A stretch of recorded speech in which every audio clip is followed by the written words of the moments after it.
Hey guys, welcome to Monday Reflections.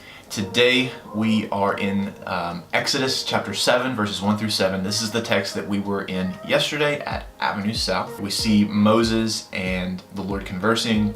God is telling Moses that I want you to go to Pharaoh again and I want you to tell him all that I have commanded you. But here's the point, Pharaoh is not going to listen to you. This is what Pastor Aaron said yesterday and kind of the overall theme. The activity of God is for the purpose of revealing himself to us so that he can bring salvation to his people. And yesterday we had 2 points. First one was obedience, trust and obey. Pastor Aaron said that obedience is the greatest contribution that we can make to God's redemptive plan.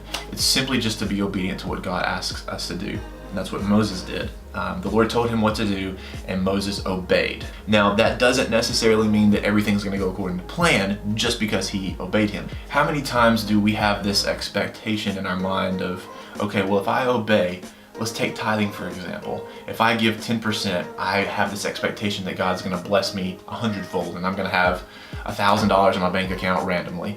That never happens.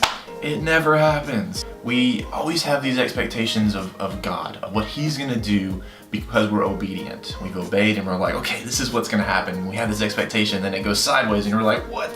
I thought this was gonna happen. The point for this is to reduce those expectations of what God's gonna do, because we try to put God in this box of what we think he's gonna do through our obedience. And it most oftentimes is not how it goes. What we think is best, and we've been over this before, what we think is best is not always the best, but what the Lord knows is best is absolutely the best. So that's the part where we have to trust, obey, and then trust again. The second point of this text, we talked about the plagues. The Egyptians, they had many gods, hundreds of thousands of gods. Paper, or a tree, or air, the god of air, the god of potatoes. The Lord used this opportunity to reveal himself to Pharaoh and the Egyptians through plagues that were a representation of their gods, making the Nile blood red, frogs and locusts and the boils. Pharaoh, he hardened his heart after the first 5 or 6 plagues. The first plague happens and then he's like begging Moses to tell the Lord to relent. But then he changes his mind again and is like, no, I'm not gonna let your people go. And then we see that happens a few more times. And then on that 5th time, God hardens Pharaoh's heart. Finally, the Lord just gives him up to what Pharaoh wants. This part is about God revealing himself to Pharaoh, to making himself known that, hey, there's not 100,000 gods. There's one God, and it's Yahweh. This is what we took from that text, is that God, he confronted the false gods of the Egyptians. Everyone was enslaved, whether they were Egyptians or Hebrew, it didn't matter. They were all enslaved in some form or fashion. Pharaoh was enslaved to these false gods and to his